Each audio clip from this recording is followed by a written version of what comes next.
जय हिंद। मेरा नाम है सुधांशु और आज हम पढ़ने वाले हैं CBSE class 11 physical education chapter 3 जो कि है योगा।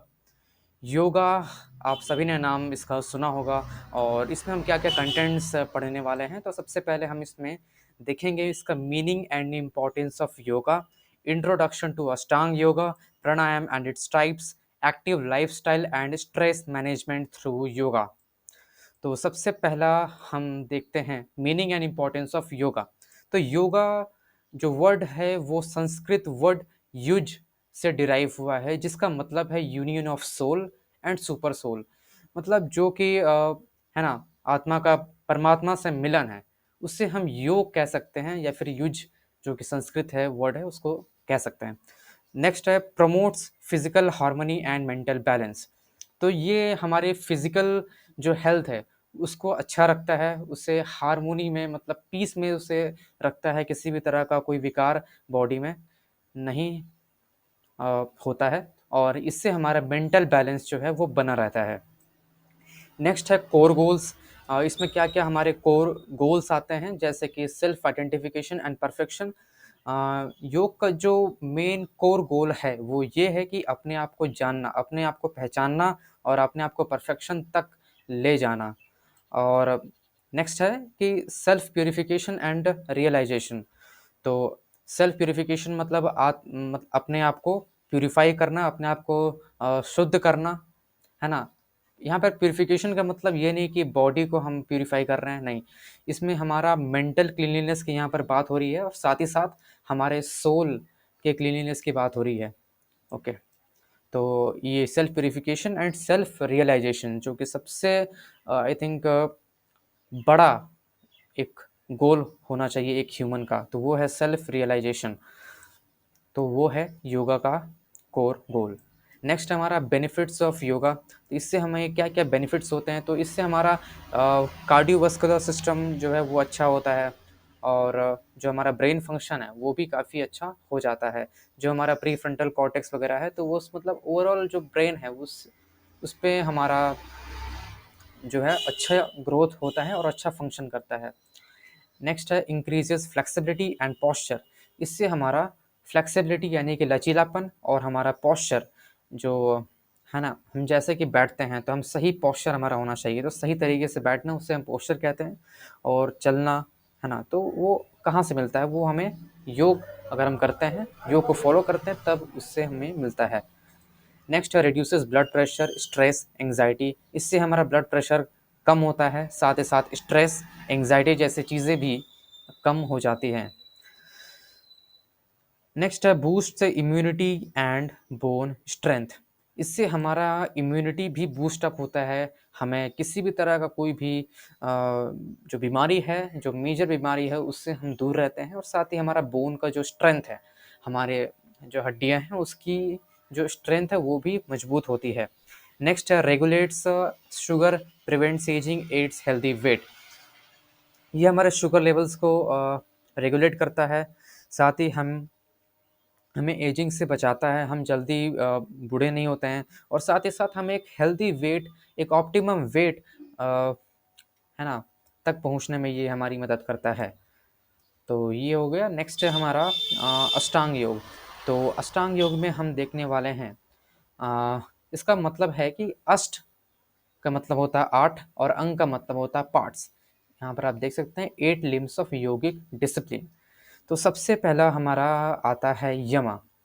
यमा में हमारे क्या क्या आते हैं, यम में एथिकल डिसिप्लिन आता है, कुछ कुछ हमें डिसिप्लिन फॉलो करने पड़ते हैं, साथ ही साथ मोरल मतलब एथिक्स भी उसमें ज्वाइन होते हैं, जैसे कि अहिंसा, है ना। अहिंसा मतलब किसी भी तरह का हिंसा ना करना, नॉन वायलेंस की यहाँ बात की जा रही है। सत्य, सत्य की बात की जा रही है, अस्त्य की बात की जा रही है, ब्रह्मचर्य की बात की जा रही है इसमें, और साथ ही साथ अपरिग्रह की यहाँ पर बात की गई है। नेक्स्ट है हमारा नियम। नियम में हमारा पर्सनल ऑब्जर्वेंसेस जैसे कि शौच, संतोष, तपस, स्वाध्याय, ईश्वर पर प्रणिधाना, है ना। तो ये सारी चीज़ें इसमें आ जाती है पर्सनल ऑब्जर्वेंस में। नेक्स्ट है आसना। आसना में हमारे physical postures for body fitness. Physical हमारे जो बॉडी फिटनेस है उसको अच्छा करने के लिए हमें, है ना, सही करने के लिए हमें आसना की ज़रूरत पड़ती है। नेक्स्ट है प्राणायाम। प्राणायाम से हमारा ब्रीथ कंट्रोल होता है। ब्रीथ कंट्रोल में हमारे पूरक, रेचक, कुंभक, है ना, ये अलग अलग तरह के ब्रीदिंग कंट्रोल्स हमें जो है प्राणायाम सिखाता है। नेक्स्ट है प्रत्याहार। प्रत्याहार में हमारे withdrawal of senses for mental discipline. हम बहुत सारे जितने भी हमारी इंद्रियां हैं, 5 इंद्रियां, 6 इंद्रियां, तो हम उन सभी को हम संयम में करते हैं। उससे क्या होता है कि एक मेंटल डिसिप्लिन आता है ना? वो हमें संयम करने में मदद करता है, हमें एक तपस्या करने में मदद करता है और उससे हमारा जो है आध्यात्मिक विकास होता है, स्पिरिचुअल ग्रोथ होता है हमारा। तो वो ये हो गया प्रत्याहार। नेक्स्ट है धारण।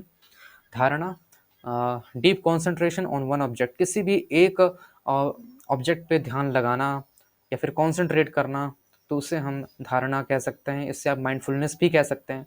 नेक्स्ट हमारा ध्यान, मेडिटेशन फॉर मेंटल क्लैरिटी।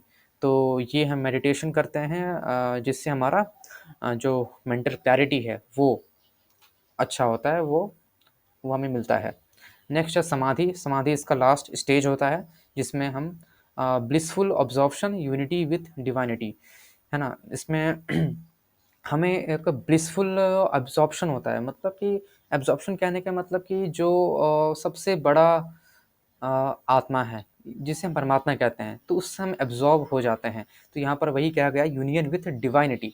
जो भी डिवाइन है, जो भी डिवाइन सोल है, जो भी डिवाइन पावर है, जो भी सुप्रीम पावर है, उनके साथ यूनियन होता है और उसे हम समाधि कहते हैं। तो यहाँ पर भी वही चीज़ें कही गई है अष्टांग योग के 8 लिम्स ऑफ योगिक डिसिप्लिन में। ये एक डायग्राम है। तो यम में वही चीज़ आता है, मोरल परसेप्ट्स एंड एथिकल स्टैंडर्ड्स। कुछ कुछ मोरल परसेप्ट्स हमने देखे हैं और एथिकल कुछ एथिक्स जो है हमें फॉलो करने पड़ते हैं। नियम में कुछ हमें नियम बताए जाते हैं, पर्सनल ऑब्जर्वेंसेस एंड सेल्फ डिसिप्लिन, है ना। कुछ नियम में हम आप देख सकते हैं कि शौच, संतोष, तपस, स्वाध्याय, ईश्वर पर ये प्राणिधाना। तो ये कुछ चीज़ें हैं जो कि हमारे पर्सनल ऑब्जर्वेंसेस एंड सेल्फ डिसिप्लिन में आती हैं। नेक्स्ट हमारा आसना, जो कि हमारे फिजिकल पोस्चर्स को इम्प्रूव करने में मदद करता है। नेक्स्ट है प्राणायाम। प्राणायाम से हमारा ब्रीथ कंट्रोल होता है और साथ ही साथ रेगुलेट भी होता है। प्रत्याहार, प्रत्याहार में हमारा जो जो भी सेंसेस हैं हमारे, उनको हम विड्रॉ करते हैं और जिससे कि हमें स्पिरिचुअल ग्रोथ मिलती है। और धारणा, कंसंट्रेशन एंड फोकस, ध्यान है, मेडिटेशन एंड कंटेम्पलेशन, है ना, किसी चीज़ पर ध्यान लगाना और उसके बारे में उसको ऑब्जर्व करना और उसके बारे में, है ना, चिंतन करना और वहीं पर रुक जाना, है ना, उससे मेडिटेशन कहते हैं। एक मेडिटेशन वो होता है जहाँ पर आप किसी एक जगह पर फोकस करते हो, है ना, एक विचार पे एक विचार को लेकर बैठ जाते हो और उसके अलावा आपके माइंड में किसी भी तरह का थॉट्स अननेसेसरी नहीं आता है। तो इस चीज़ की ये जो प्रोसेस है इसमें टाइम लगता है और ये आपको प्रैक्टिस से है ना मिलती है। अगर आप मेडिटेशन की प्रैक्टिस करते जाओगे तो एक दिन आप इसमें सक्सेस भी पा लोगे और आप अपने माइंड को कंट्रोल करने में, है ना, सक्सेसफुल हो सकते हो। नेक्स्ट है समाधि। समाधि, state of oneness and spiritual observation, है ना। हम जब जो डिवाइन पावर है उनके साथ वन हो जाते हैं, एक वननेस वाली स्टेट आ जाती है, तो उसे हम समाधि कहते हैं।